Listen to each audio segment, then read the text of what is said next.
Before we dive into the madness, if you're the kind of person who can't look away when the truth gets dark, hit that subscribe button, drop a like, and stay till the end. Because what happened inside Pelican Bay Prison will leave you questioning who really controls the cage, the guards or the monsters inside it. The air in Crescent City was cold that morning, heavy with the kind of silence that only exists before something terrible happens. At 6:48 a.m., inside California's most notorious supermax, Pelican Bay State Prison, an alarm blared through the B-yard. Short, sharp, mechanical. It was the kind of sound that froze blood. At first, officers thought it was another fight, nothing unusual for a place built to cage the most violent men in America. But within minutes, that assumption would shatter. The yard cameras captured it first. Dozens of inmates moving in eerie synchronization, not toward each other, but toward the officer's tower. They weren't fighting, they were hunting.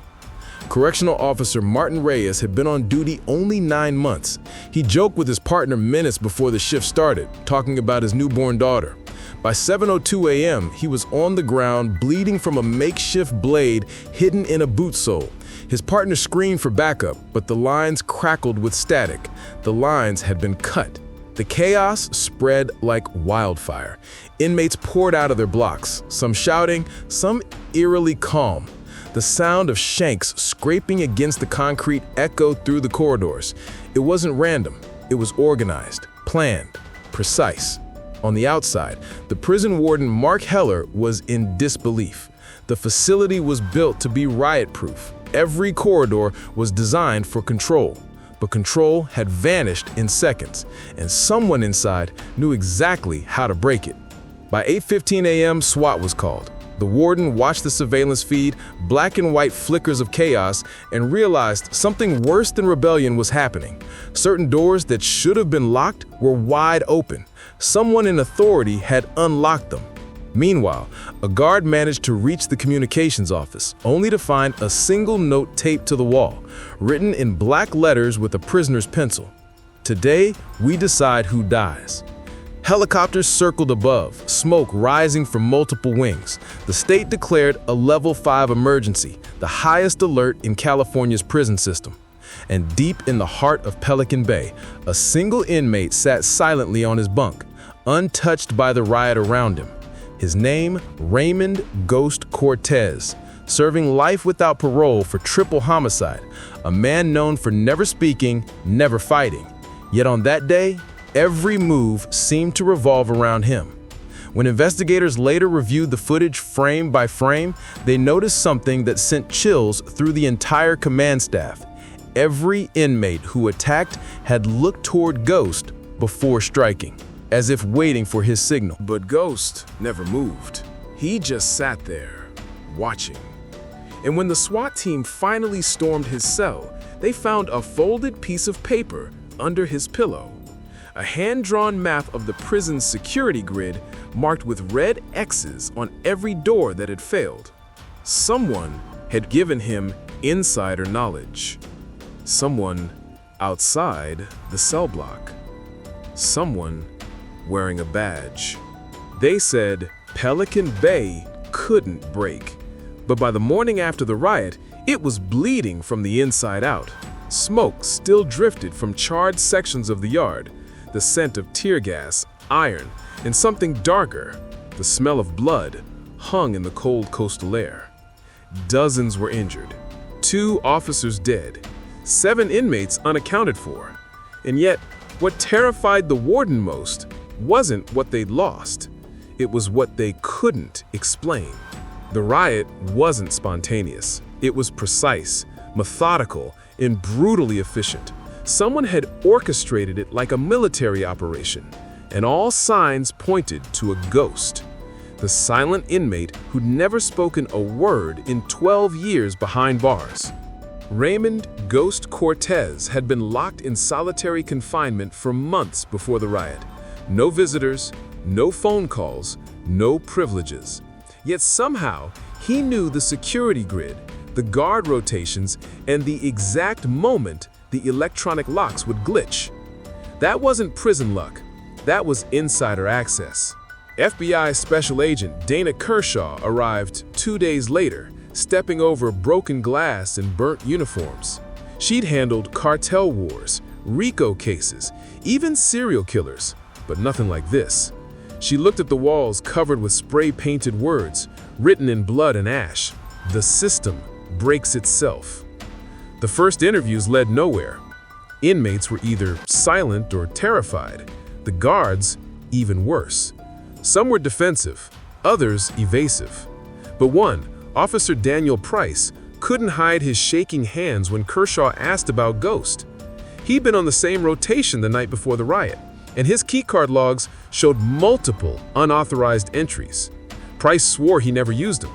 "My badge was stolen," he insisted, but security footage told another story.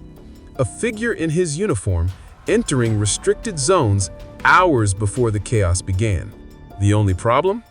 The timestamp was off. The footage was off by exactly 17 minutes, enough to make any alibi impossible to confirm. Someone had tampered with the surveillance system, someone who knew how to erase time. Meanwhile, inside the medical wing, one surviving officer, Martin Reyes's partner, finally regained consciousness. His voice was raw, his eyes hollow. He whispered, "It wasn't random. They waited. They knew where we'd be.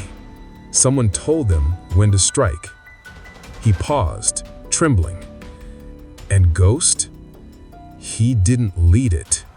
He watched it. That line haunted Agent Kershaw, because when she re-examined the footage, she noticed something chilling. Every inmate who'd looked toward Ghost wasn't watching for orders. They were looking for confirmation, as if his silence was permission. And then came the bombshell. During evidence review, forensics discovered microscopic traces of printer ink on Ghost's map, the same type used exclusively by Pelican Bay's Administrative Control Office, a place no inmate could access. Only a handful of staff had clearance there, and one of them had disappeared the morning after the riot. Officer Daniel Price. His locker was empty, his car abandoned near Highway 101, his badge still active. When Kershaw checked his home, she found the walls covered with news clippings, every article about Pelican Bay's corruption scandals, lawsuits, and abuse allegations from the past decade. Penned in the center, written in red marker, were 4 words: "Justice starts inside here." That night, the FBI realized this wasn't a riot, it was a message. And Ghost wasn't the leader, he was the messenger. But who sent the message, and how deep the rot ran inside Pelican Bay, that was still buried behind concrete walls and locked cell doors. Until one more piece of evidence surfaced. A USB drive mailed anonymously to the Department of Justice. Its label read only one word: proof. The USB drive arrived in a plain brown envelope, no return address, no fingerprints. Just that single word scrawled across the label: proof. Inside the Department of Justice, the file was opened under tight security. 4 video clips, no metadata. Each one timestamped during the 24 hours leading up to the Pelican Bay riot. The first clip showed the control room, a quiet night shift, humming machines, 2 guards sipping coffee. Nothing unusual, until at 3:13 a.m., the lights flickered. A third figure entered the frame. His face was hidden under a security cap, but his posture, familiar.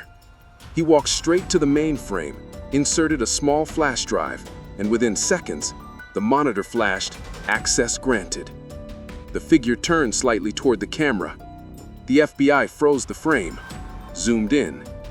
It was Warden Mark Heller, the same man who'd claimed to be blindsided by the riot. Agent Dana Kershaw stared at the screen, speechless. The man responsible for maintaining control had been the one to dismantle it. But why?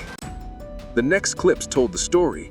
Secret meetings with select inmates, files of disciplinary reports being erased, communication logs wiped, hidden payments funneled through dummy accounts.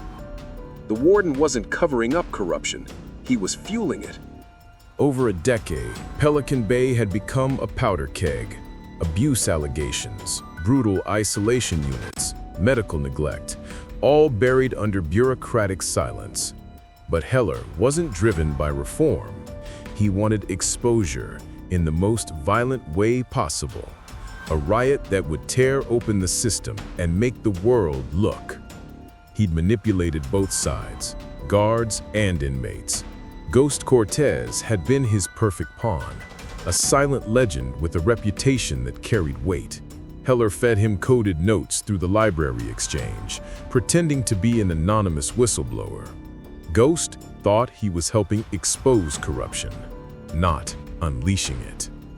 When the riot erupted, Ghost didn't signal anyone. He just realized, too late, that he'd been used.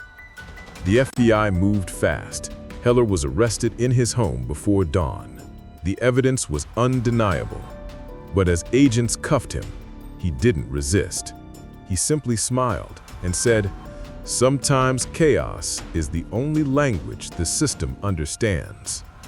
The news exploded across the nation.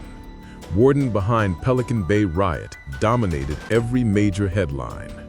Protests erupted outside the prison, demanding reform. Inside, Ghost was moved to a federal facility under maximum isolation. Again. Only this time, he refused to speak at all. Months later, during a routine cell check, officers found something carved into his wall. One line. He wasn't wrong. The government declared the case closed. Heller was sentenced to life without parole, but just 6 months into his sentence, he was found dead in his cell. The cameras mysteriously offline for 13 minutes. The official report said suicide. The agents who'd seen the footage before it disappeared said otherwise, because in the last frame before the blackout, someone was seen walking past Heller's cell. A man with a shaved head and a faint tattoo under his ear. Raymond Ghost Cortez. No record showed his transfer. No log recorded his presence. And when investigators reopened his file, one chilling detail emerged. His federal intake photo had never been uploaded. It was as if he'd vanished or never existed at all. Sometimes, the real monsters aren't the ones locked behind bars. They're the ones who build them. And if you thought this story was intense, you're not ready for what's coming next. Subscribe, because the next case will make this one look like child's play.